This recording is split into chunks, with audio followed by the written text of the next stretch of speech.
अस्सलाम वालेकुम नाज़रीन, मैं हूं आपकी मेज़बान आफरीन खान, लेके आई हूं आपके लिए आपका ये पसंदीदा प्रोग्राम जिसका नाम है आपकी सहेली। नाज़रीन, आज हम आपके लिए लेकर आए हैं स्टाइल बाज़ार, जिसमें हमारी स्टाइल एक्सपर्ट आपको बताएंगे कैसे दिख सकते हैं आप एकदम स्टाइलिश और ट्रेंडी, और साथ ही साथ आपकी मुलाकात कराएंगे हमारे लाइफस्टाइल एक्सपर्ट से। इससे पहले शुरुआत करें आज के इस एपिसोड की, चलिए देखते हैं इसकी एक छोटी सी झलक। देवानंद, जिन्होंने ऐसी मूवीज़ बनाई जो समाज की बुराइयों को आप तक पहुंचाने में कारगर रही, उसी तरह की एक लुक है जो ज़ीनत अमान ने हरे रामा हरे कृष्णा में पहना है, यानी कुर्ते, पैलेजो, पजामे, फ्लेयर्स। अलग हटना है स्कूल के स्टाइल से, क्योंकि उसको फिर आके वही स्कूल की तरह पढ़ना है, स्कूल के रूटीन में आ जाना है। तो थोड़ा सा वो कुछ कर भी ले और सीख भी ले और उसका स्टाइल वो समझे भी ना ये कि ये मुझे कुछ बताया जा रहा है। ये सबसे बड़ी इसमें ख़ास बात होनी चाहिए।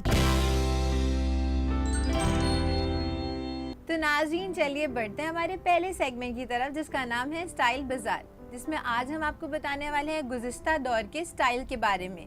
तो चलिए देखते हैं इस सेगमेंट में क्या है आपके लिए ख़ास।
खुशामदीद नाज़रीन, आज हम लोग बात करने जा रहे हैं 70s के फ़ैशन की।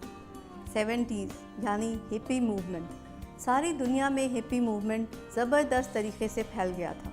इसका जो असर फ़ैशन की दुनिया में दिखाई दिया वो आज हम आपको दिखाने जा रहे हैं। हमारी फ़िल्मों की सबसे मशहूर अदाकारा 70s की ज़ीनत अमान, जो सबसे पहले एशिया पैसिफिक की मिस इंडिया बनी, और उनसे आया 70s का फ़ैशन हमारी फ़िल्मों में। उसी तरह की एक लुक है जो ज़ीनत अमान ने हरे रामा हरे कृष्णा में पहना है, यानी कुर्ते, पैलेजो, पजामे, फ्लेयर्स, नेक में पड़ा हुआ गेंदे का एक हार, बड़े से माथे पे बड़ा सा टीका। ये एक स्पिरिचुअलिटी और फ्रीडम दोनों का मिलाप था। साथ में उस ज़माने में बड़े बड़े ग्लासेस, गॉगल्स और लंबे बाल, यानी लड़कों तक ने अपने बाल कटवाना बंद कर दिए थे। कंधों तक लड़कों के बाल, दाढ़ी, हाथ में चिलम और साथ में एक पीले रंग का कुर्ता, रस्ट कलर का पजामा और मुंह पे ज़बान पे हरे रामा हरे कृष्णा। आप देख सकते हैं वो लुक। वही दौर था जब राज कपूर जैसे बड़े डायरेक्टर ने नई हीरोइन को लॉन्च किया, जो कि डिम्पल कपाडिया थी। उनका बॉबी का वो पोल्का डॉट का लुक, शॉर्ट स्कर्ट्स, मिडरिफ ओपन, ये आज तक कोई नहीं भूलता। वो यंग 17 साल की हीरोइन, उन्हीं ने जो कुछ भी उस मूवी में पहना वो उस ज़माने के यंगस्टर्स में इतना पॉपुलर हुआ कि वो आज भी आपको अलग अलग तरीके से कई मूवीज़ में दोबारा दिखाई देता है। उसी ज़माने का जो शाइस्तगी के साथ करने वाला फ़ैशन था, जो घर में लोग करते थे, वो ढीले पजामे पहनने लगे, फ्लेयर्ड ट्राउज़र्स पहनने लगे, और लेकिन उसके साथ साथ जो हरे रामा हरे कृष्णा का लुक था वो आम जिंदगी से कहीं नहीं गया। चाहे वो गॉगल्स हों, चाहे वो लंबे बाल हों, खुले हुए हों, ये खुले रखने का फ़ैशन बालों को 70s से सबसे ज़्यादा शुरुआत हुई। यानी बाल को बांधने की क्या ज़रूरत है, हम आज़ाद हैं और हमारे बाल भी आज़ाद हैं। इसी तरह से फ्लेयर्ड पैंट्स, बेल बॉटम्स जिनको कहते थे, उसके साथ स्लीवलेस कुर्ते, स्लीवलेस शर्ट्स, गले में बीड्स और नियॉन कलर के चमकते हुए एविएटर ग्लासेस, ये सारी चीज़ें हमारे फैशन में दोबारा से आ गई। रंग बिरंगे पैजामे, कलरफुल प्रिंट्स, ये सब उस ज़माने की इजाद है। उस ज़माने में पॉलिएस्टर, टेरिकॉट, ये सारी तरह के फैब्रिक्स हमारे बीच में बाज़ार में आने लगे और प्रिंट्स मिलों से बन के आने लगे, जिसकी वजह से हमारे बाज़ारों में और फिल्मों में, कपड़ों में, हर जगह प्रिंट्स की भरमार हो गई। उस ज़माने में सबसे ज़्यादा शुरुआत हुई स्लीवलेस ब्लाउजेज़ की, साड़ियाँ और उसके ऊपर बीड्स यानी हरे रामा हरे कृष्णा का दूसरा लुक, चाहे वो रंग बिरंगी बीड्स हों, नियॉन कलर के कपड़े हों, फिरोज़ी, नीला, पीला, रस्ट, लाल, ये सारे रंग हमारे फैशन में बहुत ज़बरदस्त तरीके से दिखाई देते थे। और कुछ लोग तो इतने आगे बढ़ गए कि उन्होंने कभी भी अपना हेड गियर नहीं छोड़ा, चाहे वो घरों में हो, चाहे वो फिल्मों में हो, चाहे वो उस ज़माने के फ़ैशन शोज़ करते हों। आप जिधर भी देखेंगे आपको हर तस्वीरों में, फिल्मों में आपको हेड गियर, बीड्स और वो चमकते हुए ढीले ढाले कपड़े नज़र आएंगे। आज भी हम 70s के फ़ैशन को अपनी दुनिया में देख सकते हैं। अगर आप अपने चारों तरफ नज़र दौड़ाएं तो फिर से फ्लेयर्ड पैंट्स आपके वार्डरोब में वापस आ गए हैं। आप उन्हें पैलेज़ो कहते हैं, आप उन्हें पजामा कहते हैं, आप कभी उन्हें फ़र्शी कह देते हैं। साथ में आपके एसिमेट्रिकल कुर्ते, जो कि काफ्तान और मैक्सी का एक नया लुक था, वो दोबारा आपकी वार्डरोब में है। प्रिंट्स, नियॉन कलर्स, पीला, फिरोज़ी, गुलाबी, साथ में गले में बीड्स, ये फ़ैशन एक नए तरीके से फिर आज के ज़माने में, आज की दुनिया में, हमारे घरों में, हमारी वार्डरोब में और हमारी फिल्मों में दोबारा से आ गया है। तो नाज़रीन, देखा आपने कैसे ये सारे ट्रेंड्स वापस आ रहे हैं आजकल के फैशन में, और हम उम्मीद करते हैं इन्हें आप भी ज़रूर अपनाएंगे। इसी के साथ नाज़रीन, मैं आपको याद दिला देना चाहूँगी, अगर आपके भी हैं कोई भी सवाल जिनके जवाब चाहते हैं आप हमारे एक्सपर्ट से, या देना चाहते हैं हमें अपना बेशकीमती फीडबैक, तो आप हमें मेल कर सकते हैं। और हाँ नाज़रीन, अपने सवालात आप हम तक पहुँचा सकते हैं फेसबुक के ज़रिए भी। हमारा ईमेल आईडी है aks@etv.co.in।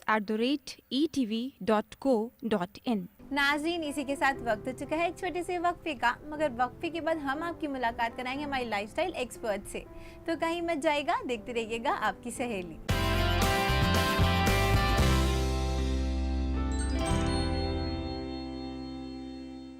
नाज़रीन, वक्फे के बाद आपका खैर मकदम है इस प्रोग्राम में, जिसका नाम है आपकी सहेली। तो नाज़रीन, चलिए बढ़ते हैं हमारे दूसरे सेगमेंट की तरफ, जिसका नाम है लाइफस्टाइल एक्सपर्ट टॉक। नाज़रीन, आज का हमारा मौजू है कि इस समर वेकेशंस कैसे आप अपने बच्चों के अंदर उनकी जो क्वालिटीज़ हैं उसे ब्रश अप कर सकते हैं, उनकी कमियों को सुधार सकते हैं। इस बारे में तमाम जानकारी देने के लिए हमारे साथ स्टूडियो में मौजूद हमारी एक्सपर्ट, जिनका नाम है तस्वीर ज़ेहरा नकवी। तो चलिए चलते हैं इनके जानिब इस्तकबाल करते हैं इनका। मैम, आपका इस्तकबाल है हमारे इस प्रोग्राम में। मैम, जैसे कि हम सब जानते हैं कि समर वेकेशंस का आगाज़ हो चुका है, और ऐसे टाइम पे जो बच्चे होते हैं उनकी जो कमियां होती हैं और साथ ही साथ उनके जो क्वालिटीज़ होती हैं उनको ब्रश अप करने का टाइम है। तो इसके बारे में आप हमारे नाज़रीन को क्या बताएंगी? हाँ आफरीन, बहुत ही, ये भी बहुत इम्पॉर्टेंट सवाल है। पूरे साल बच्चे अपनी रोज़ की ज़िंदगी में इतने लगे रहते हैं और माँ बाप भी उनके साथ रोज़ की जो डिमांड्स होती हैं, ज़रूरियात होती हैं, उनको ही पूरा करने में लग जाते हैं कि ये नहीं ख्याल आता। कई बार ये लगता है कि अरे ये चीज़ बच्चे में ये कमी है, हम इसको कैसे, लेकिन वो टाइम ही नहीं होता कि उसके पर ध्यान दिया जाए, या कोई क्वालिटी है वो भी बस ऐसे ही सब भाग दौड़ में अपनी ज़िंदगी की पूरी ज़रूरियात में ही खर्च हो जाता है। ये एक थोड़ा सा एक ब्रेक मिलता है माँ को भी, और थोड़ा माँ बाप को इसमें एक वक्त मिलता है कि वो अपने बच्चों की जो ये वाली चीज़ें हैं, जो उनकी पर्सनालिटी में अगर कोई कमी है तो, और अगर कोई क्वालिटी है तो उसकी तरफ थोड़ा सा कंसंट्रेट कर सकें। ये उसका टाइम मिल रहा है कि अच्छा, इसमें हम इस वक्त को ऐसे ऐसे यूटिलाइज़ करेंगे, हम अपने बच्चे के साथ ये करेंगे, ये चीज़ें हैं। मसलन कुछ बच्चे हैं कि जिनका जो पढ़ लेते हैं वैसे आराम से सब कुछ है, लेकिन उनकी राइटिंग बहुत ही ख़राब होती है।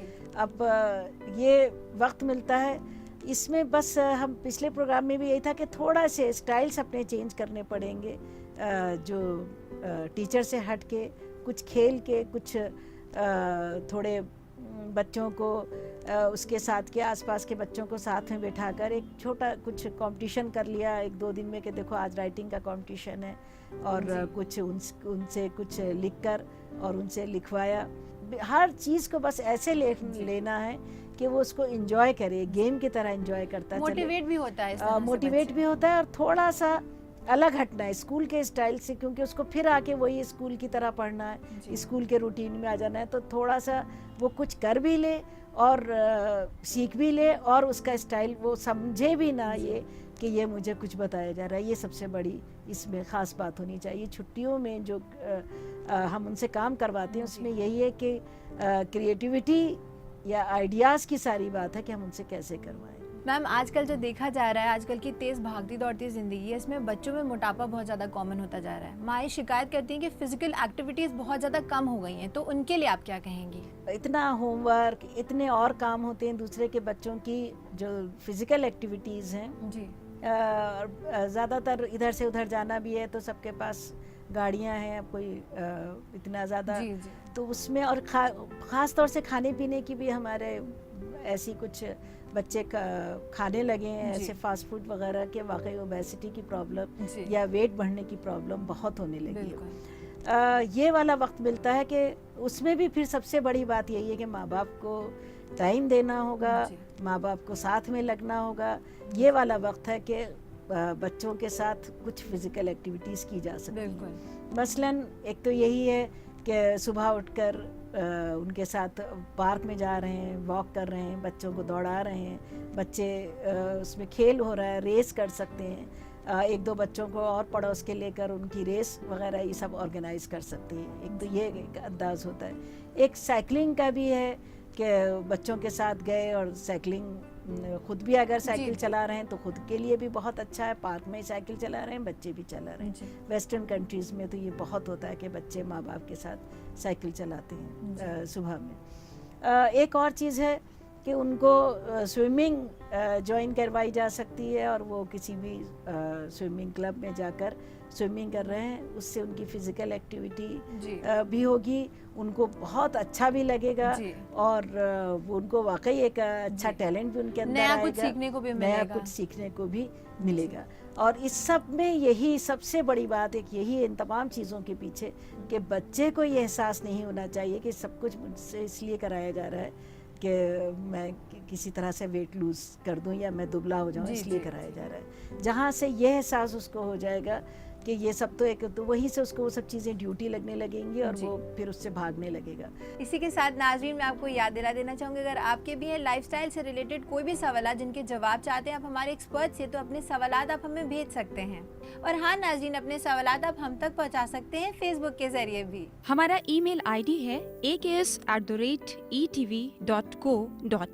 नाज़रीन, इसी के साथ वक्त हो चुका है एक छोटे से वक्फे का, मगर वक्फे के बाद हमारे एक्सपर्ट देंगे आपको और भी बहुत सारी अहम जानकारियाँ, तो कहीं मत जाइएगा, देखते रहिएगा आपकी सहेली।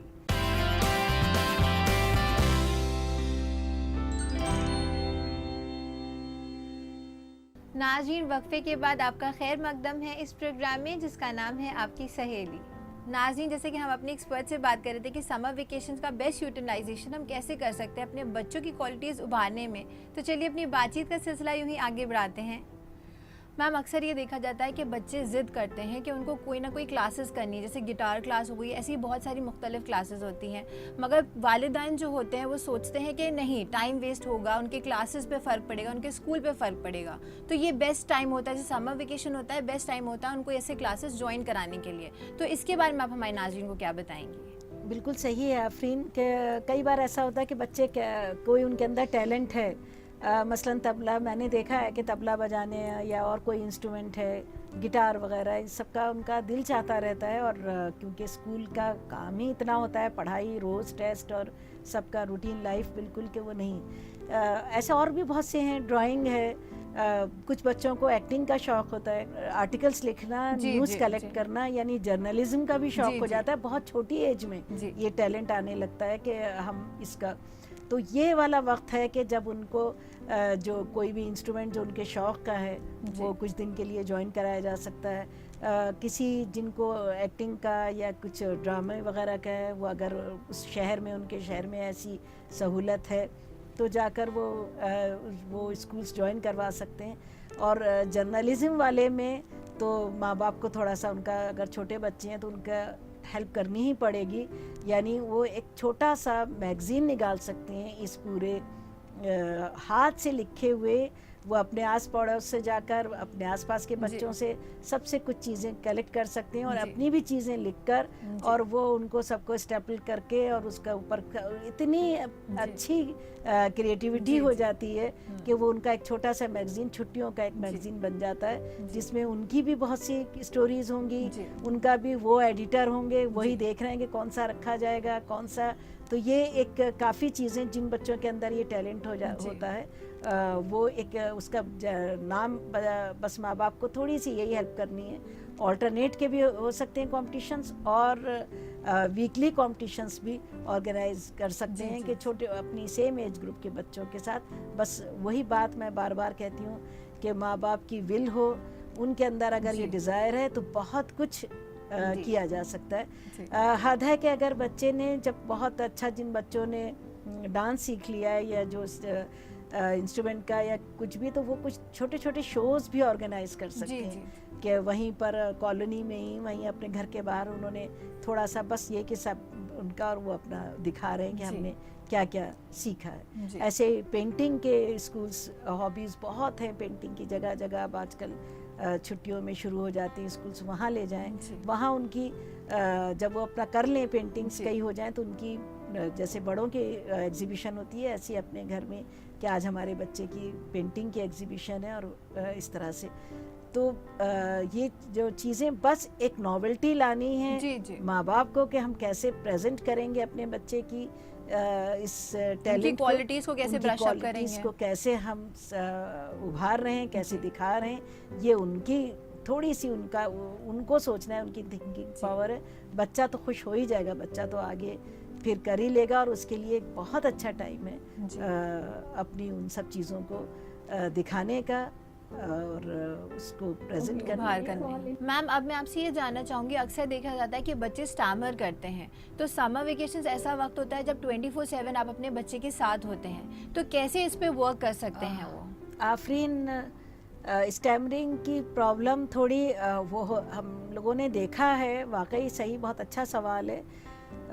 अगर ये किसी बहुत ही मामूली फॉर्म में है तब तो माँ बाप या घर में ही ये सुधारी जा सकती है और इस तरह से कि उनको रीडिंग करवाई जा रही है, उनको बहुत इंटरेस्टिंग स्टोरी बुक्स ला कर दी जा रही हैं और साथ में लेट कर बच्चा पढ़ रहा है और मम्मी भी साथ में सुन रही हैं उसकी, और ये इस तरह से एक हो सकता है।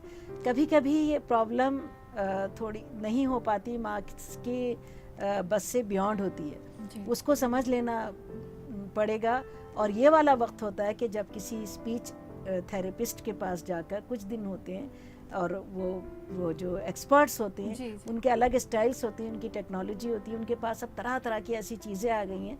और न सिर्फ मैं इसमें ये कहूँगी आफरीन कि न सिर्फ स्टैमरिंग बल्कि जिन बच्चों को रीडिंग की भी प्रॉब्लम होती है उनके रीडिंग एक्सपर्ट्स भी अब तरह तरह के अपनी नई तमाम चीज़ें लेकर आ गए हैं कि एक थोड़ा सा टाइम निकाल कर हम उन एक्सपर्ट्स के पास ले जा सकते हैं। ये एक देखना पड़ेगा कि क्यों बच्चे के अंदर कॉन्फिडेंस लेवल कम है और कोई भी गेस्ट आ रहा है, बिना कुछ सोच शर्माए आप अपने बच्चे को बुलाइए, बुलाना होगा और उससे बात करवानी होगी कि अच्छा आप हमारे बच्चे से पहले 4-5 मिनट आप हमारे बच्चे को दे दीजिए, फिर आगे हम बात करते हैं। और यही वाला टाइम है कि जो बहुत अच्छा मिलता होता है स्पीच प्रॉब्लम के लिए भी, रीडिंग प्रॉब्लम के लिए भी। तस्वीर मैम, आप हमारे इस प्रोग्राम में आई और आपने हमारे शो के व्यूवर्स को बताया कि वो अपने बच्चों में कैसे उनकी क्वालिटीज़ डेवलप कर सकते हैं, उनकी कमियों को सुधार सकते हैं। इसके लिए आपका बहुत बहुत शुक्रिया। तो देखा आपने नाज़रीन, गर्मियों की छुट्टियों को थोड़ी सी प्लानिंग करके कैसे मुफीद बना सकते हैं आप अपने बच्चों के लिए और इनके अंदर क्वालिटीज़ को डेवलप कर सकते हैं। इसी के साथ नाज़रीन मैं आपको फिर से याद दिला देना चाहूँगी, अगर आपके भी है लाइफस्टाइल से रिलेटेड कोई भी सवाल जिनके जवाब चाहते हैं आप हमारे एक्सपर्ट से या देना चाहते हैं हमें अपना बेशकीमती फीडबैक, तो आप हमें मेल कर सकते हैं। और हाँ नाज़रीन, अपने सवालात आप हम तक पहुँचा सकते हैं फेसबुक के जरिए भी। हमारा ईमेल आईडी है aks@etv.co.in। नाज़रीन इसी के साथ वक्त हो चुका है हम अपने प्रोग्राम को यहीं ख़त्म करें, लेकिन होगी आपसे फिर मुलाकात बहुत सारी नई जानकारियों के साथ। तब तक के लिए रखिए अपना ख्याल और हमारी पूरी टीम को दीजिए इजाज़त। खुदा हाफिज़।